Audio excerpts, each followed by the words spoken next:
I'm Emile Baizel. I'm a senior blockchain architect with Amazon Web Services. I'd like to start off by saying a big thank you to Fantom for inviting me to speak today. I think we're in the midst of some really exciting times right now in blockchain. We had DeFi summer in 2020 spilling over into 2021. We have seen the growth of NFTs in the last 6 to 9 months. Fantom has seen some tremendous success over the last few months. And if we look at a common thread underpinning all of this growth, I would point to the user experience having significantly improved for all of these, right? And if you look at Fantom, it's clear that they spend a lot of time thinking about the user experience in terms of lower gas fees and higher throughput and shorter time to finality, along with many other things. But it wasn't that long ago that the user experience was not that great in blockchain. And to showcase that, I want to share a story from 2017, which is when I first started working with blockchain. And so back in 2017, I had found this new project that had just launched on Ethereum, really liked the founding team, really liked the product, and they had launched a token, as everyone does, and I wanted to trade some Ether for this token. Right? So you're probably thinking, why not just use Uniswap? Well, Uniswap didn't exist in 2017, but what did exist were these decentralized trading platforms. And I want to walk you through what my experience was working through one of these trading platforms. And as I'm talking through that, try to picture in your mind how this sort of experience would translate into DeFi today. So the first thing I would do is I would go to this Decentralized Trading Platform's website and I would create an account. And it's not a username and password account because this is decentralized. It's a private key and a public key. And the platform is actually giving me this private key and public key. They are creating an Ethereum wallet for me and telling me what that private key is.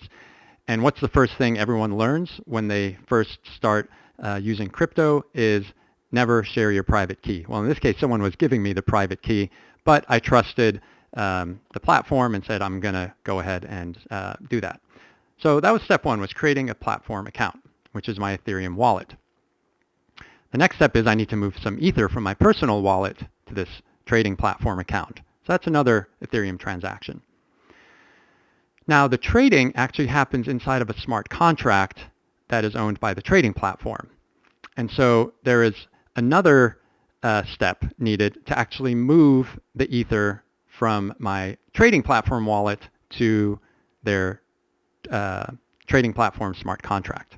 So I hope you're still following me here. We're about 3 levels deep into inception here. But we have the Ether where we want it. We have it in the smart contract, and the smart contract is the order book. And the user interface here is essentially a trading terminal where you have red bars and green bars and lots of fields and sell order, buy order, lots of fields you can fill out and buttons you can press, and lots of ways to really shoot yourself in the foot if you don't know what you're doing. And every time I would use this interface, I would find myself reading the docs again and again just to make sure I was not going to shoot myself in the foot. So I got lucky. I found someone that was selling the token that I wanted at a price that I thought was reasonable with the quantity that I wanted. So I went ahead and purchased the asset. Now, this is a very sunny day scenario, right? If I hadn't found that, what I would need to do is create an ask bid and set all these different parameters and just wait, right, for someone to pick up that bid, which maybe happen right away or in minutes or hours or days, or maybe it would never happen. Who knows? But let's focus on the sunny day scenario here. So at this point, I've purchased this token, right? So I have the token, but I don't really because it's still in the smart contract. So now I have to unwind all the steps which I had already done. So I need to issue another Ethereum transaction to withdraw this token back to my trading platform wallet, right? And then there's one final step to move it from the trading platform wallet back to my personal wallet.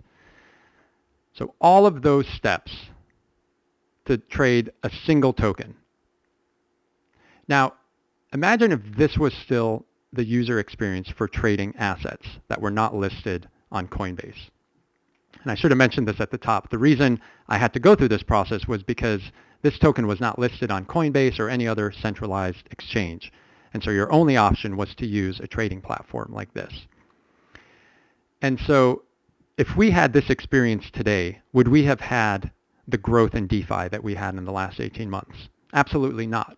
There's way too many steps. There's way too much for the user to have to learn with the trading terminal. There's too many steps and lots of room for error, right? At each one of these steps, the user could, fat finger something, lose their assets, send it to the wrong address, something else like that.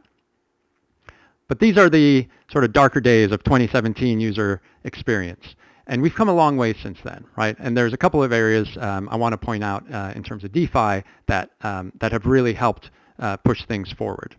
Automated market makers. So Uniswap was the first one where they essentially automate everything which I just described, at least the order book aspect of it.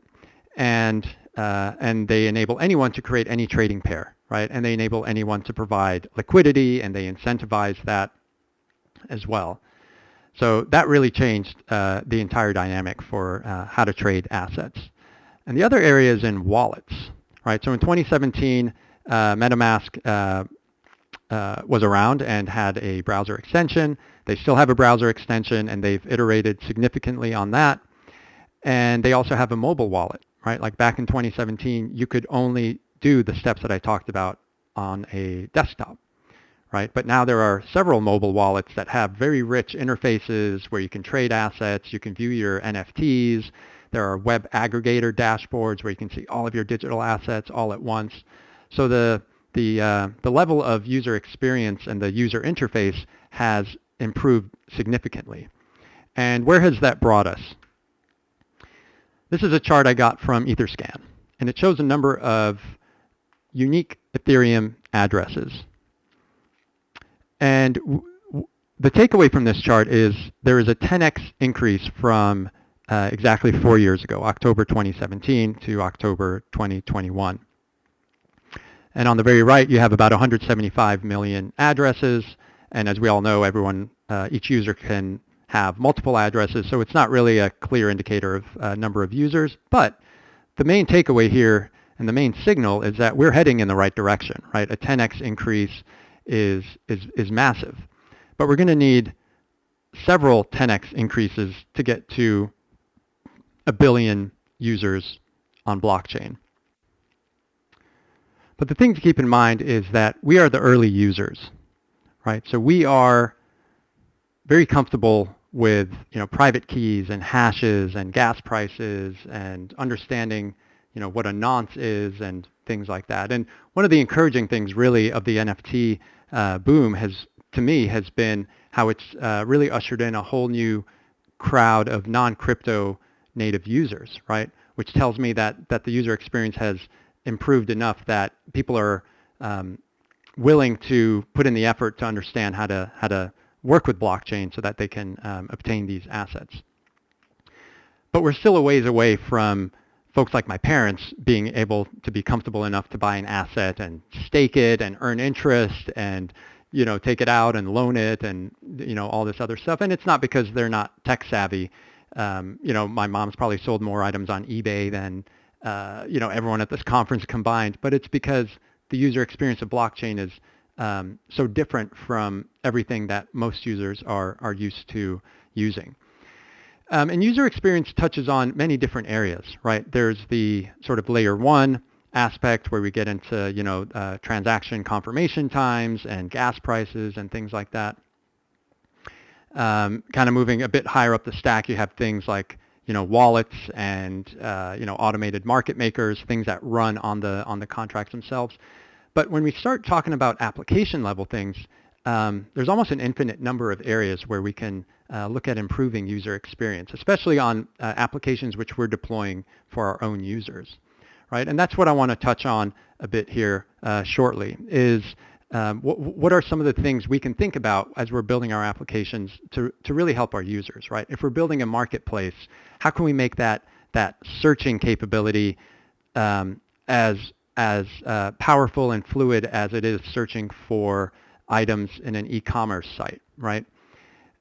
When users are shopping on a marketplace, how can they feel confident that they're not going to be scammed? How can we identify fraudulent sellers on a marketplace, right? How can we reduce latency time, right, for assets that are rendering in our web app? So there's many different aspects to user experience. And what I want to touch on here is a couple of things that I have started including in every blockchain application which I build. And to do that, I want to talk about AWS Fargate. If you're not familiar with Fargate, it's a serverless container engine. And what that means is you don't have to worry about any of the infrastructure underlying your containers, right? So typically when you run a container, you have to manage the infrastructure underneath it and make sure your instances are healthy and they're scaling as you want them to and things like that. And Amazon Elastic Container Service gives you a lot of features that help you with that. But AWS Fargate takes this one level further where it says, just tell us what container you want to run. Give us the Docker image and tell us where you want to run it, and we'll take care of the rest. We'll scale it for you as you want it to scale and everything else. So as a developer, this is amazing because now you don't have to worry about any of the DevOps around this, right? And I'm going to give you a couple examples here. So the first is helping reduce latency for your applications, right?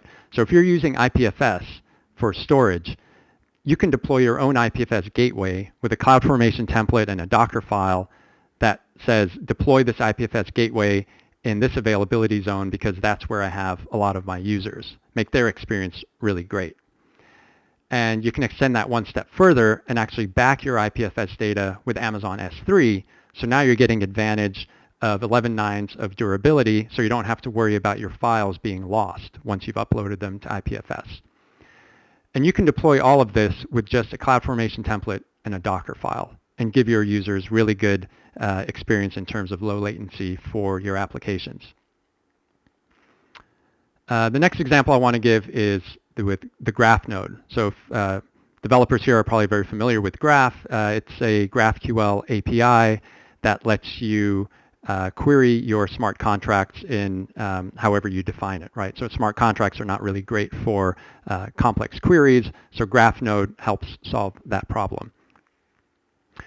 Now with AWS Fargate, you can deploy your own Graph node, again, with just a CloudFormation template and a Docker file, and choose which region and how many of these that you want to deploy. But the other thing I think that would be really interesting to point out here is decoupling the Graph node data store and storing that data on Amazon RDS. And so you're decoupling the node itself, what's serving the APIs, from the storage. And what that enables you to do is really take advantage of other integrations that we have with Amazon RDS, like building a quick site dashboard or leveraging one of our many partner products around RDS, such as running analytics or doing other sort of insightful queries into your own data there.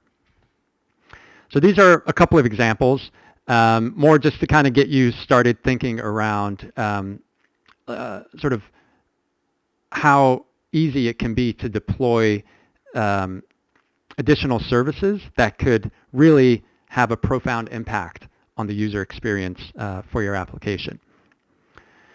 And with that, I just want to recap and say we're still very, very early. The user experience still has a long way to go, and that's a great thing, right? There's a lot of great opportunities here. There's great opportunities for your own product. There's a great opportunity to build products and services that can be used by the community. So it's an exciting time. There's an exciting few years, many years ahead. And yeah, and I look forward to seeing what everyone ends up building. And yeah, and with that, I want to say thanks again to Fantom for inviting me to speak. And if you'd like to follow up, here's my Twitter handle. And with that, thank you, and enjoy the rest of the conference.